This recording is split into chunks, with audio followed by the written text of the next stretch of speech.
Assalamualaikum warahmatullahi wabarakatuh. Perkenalkan, nama saya Inesa Isahwa dengan NPM 2413025042 dari Program Studi Pendidikan Teknologi Informasi Universitas Lampung. Jadi di video kali ini saya akan membahas mengenai tata cara pembuatan kurva menggunakan algoritma kurva Bézier. Jadi saya membuat video ini untuk memenuhi tugas saya di mata kuliah Grafika Komputer. Baik, langsung saja kita ke pembahasannya. Jadi algoritma Bézier ini adalah suatu algoritma atau metode dalam matematika yang digunakan untuk membuat kurva berdasarkan sejumlah titik kontrol. Kurva ini banyak digunakan di bidang grafika komputer, kemudian desain vektor, animasi, dan CAD karena dapat menghasilkan bentuk yang fleksibel dan halus. Kurva Bézier ini didefinisikan secara rekursif dengan menggunakan interpolasi linier atau titik kontrol. Kemudian jenis yang paling umum digunakan itu ada 3. Yang pertama itu ada kurva Bézier linier, kemudian kurva Bézier kuadratik, dan kurva Bézier kubik. Nah, kali ini saya akan membahas mengenai kurva Bézier kuadratik. Baik, langsung saja kita ke pembahasannya. Oke, ini dia tabel yang sudah saya buat. Nah, di sini saya sudah menyiapkan P0, P1, dan P2-nya. Jadi kita tinggal menghitung saja. Oke, untuk T 0,0 kita menghitung menggunakan rumus yang di bawah ini. Jadi di sini sama dengan 1 min T kurung pangkat 2 dikali P0 ditambah 2 dalam kurung 1 min T dikali P1 ditambah T kuadrat dikali P2.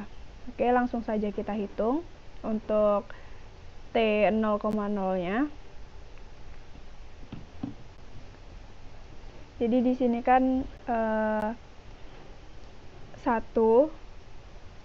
dikurang 0 kuadrat dikali P0-nya di sini 4 dikali 4 ditambah 2 1 min T-nya kan 0 tadi ya, 0,0, kemudian T lagi, T-nya 0 dikali P1 di sini 12 ditambah T kuadrat, 0 kuadrat sama dengan 0 dikali P2 ya. P2 di sini yang 4 karena kita sedang menghitung yang X dulu ya.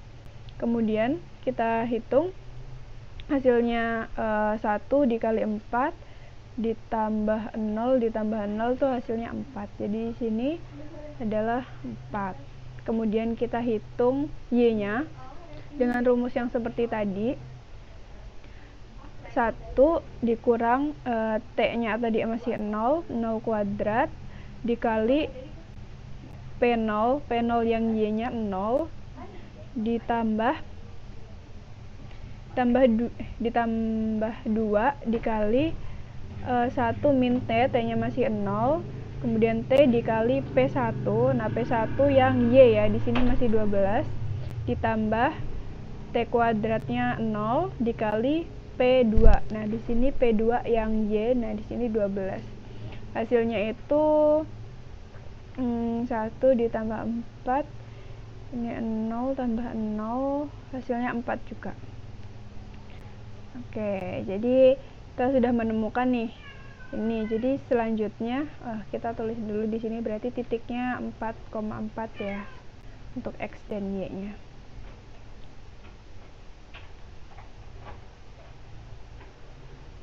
Oke, selanjutnya kita cari titik selanjutnya.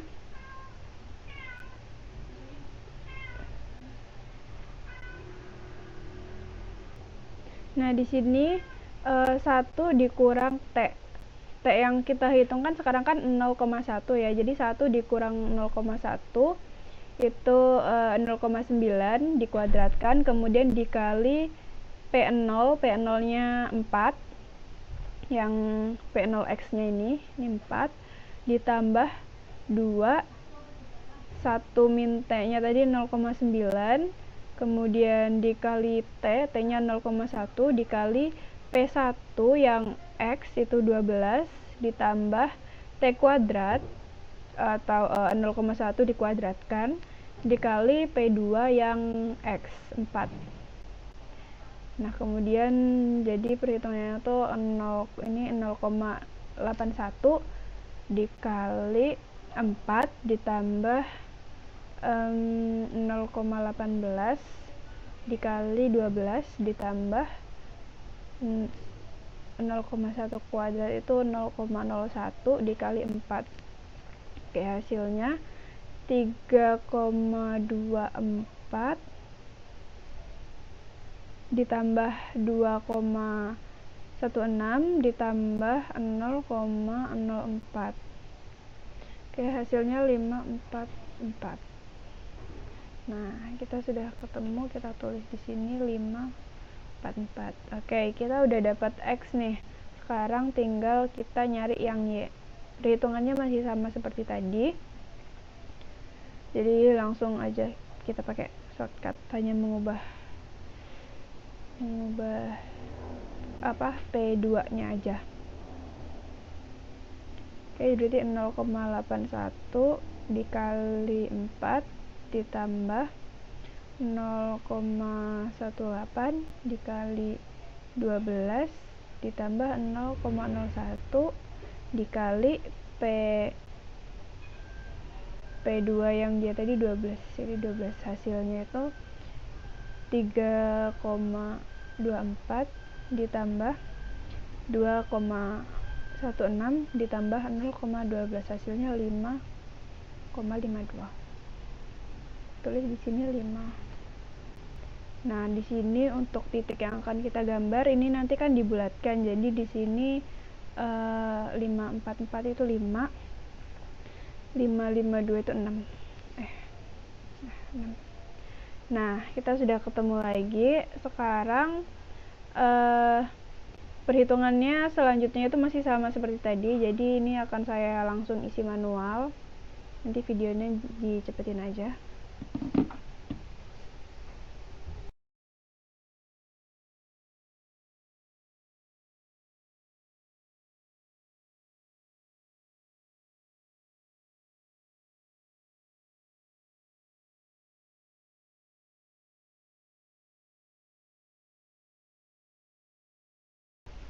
Oke, baik, sudah kita pindahkan semua. Sekarang tinggal kita memasukkan titik-titik ini yang sudah dibulatkan ini ke dalam diagram yang sudah kita buat di sini.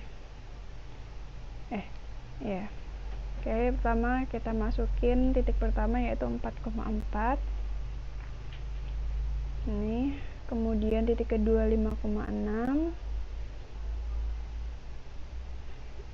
Ini kemudian 6,7, 7,8, 8,9,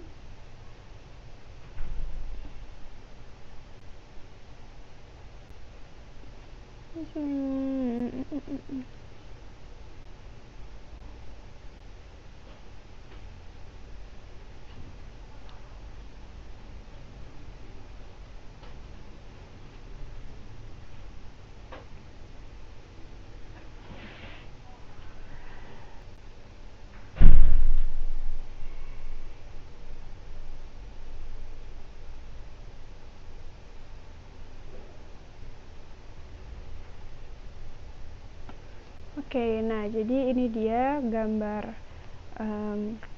kurvanya dengan koordinat ya. Secara kasarnya seperti ini. Kemudian selanjutnya kita akan buat atau ubah ke dalam bentuk kode program.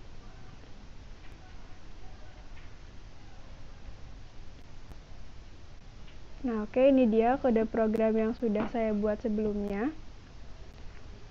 Seperti biasanya yang kemarin ya, kita menggunakan HTML, kemudian kita juga menggunakan CSS dan JavaScript. Untuk rumusnya masih sama seperti perhitungan yang tadi. Saya juga masukkan titik-titik yang sama, yaitu tadi P0-nya 4, P1-nya 12, dan P2-nya 4 dan 12. Nah, seperti ini di sininya, di rumusnya ini juga masih sama seperti yang tadi, hanya memindahkan saja. Baik, langsung saja kita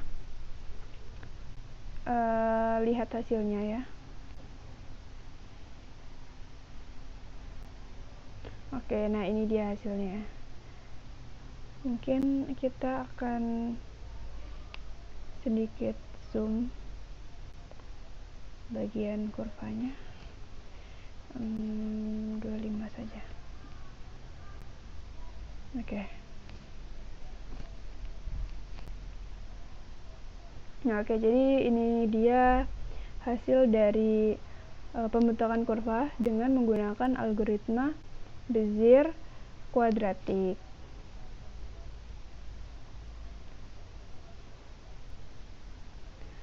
Jadi kode ini tuh membentuk kurva Bezier kuadratik dengan yang pertama itu menghitung titik-titik kurva berdasarkan parameter yang ada, atau parameter tadi T ya. Kemudian setelah itu divisualisasikan setiap titik-titik kurva tersebut sebagai garis di antara titik yang menggunakan algoritma tadi. Kemudian ini dia tampilan hasilnya. Nah, untuk rumusnya itu masih sama seperti tadi. Ini di kodenya BT sama dengan 1 dikurang T kuadrat dikuadratkan dikali P0 ditambah 2 dikali 1 dikurang T, kemudian T dikali P1 ditambah T kuadrat dikali P2. Dalam kode program juga masih sama.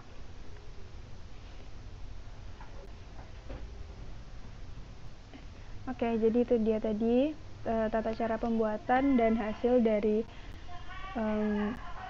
perhitungan dan kode program kurva Bezier. Untuk manfaat kurva Bezier sendiri ini tentunya sangat luas, terutama dia di dalam dunia komputer, seperti grafika komputer, desain, atau permodelan bentuk gitu. Karena kurva Bezier ini bisa membuat kurva yang halus dan presisi, jadi memungkinkan kita membuat garis halus dan lengkung yang sulit dicapai hanya dengan menggunakan garis lurus biasa. Kemudian penggunaan kurva Bezier ini juga sangat ideal untuk menggambar bentuk organik seperti lingkaran, lengkungan, gelombang, dan lain-lain.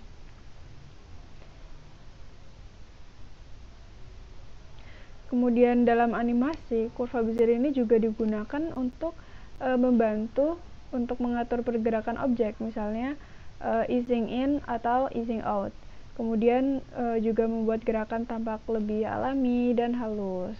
Kemudian ya masih banyak lagi manfaatnya. Jadi kurva Bezier ini merupakan salah satu materi yang sangat layak untuk dipelajari lebih dalam.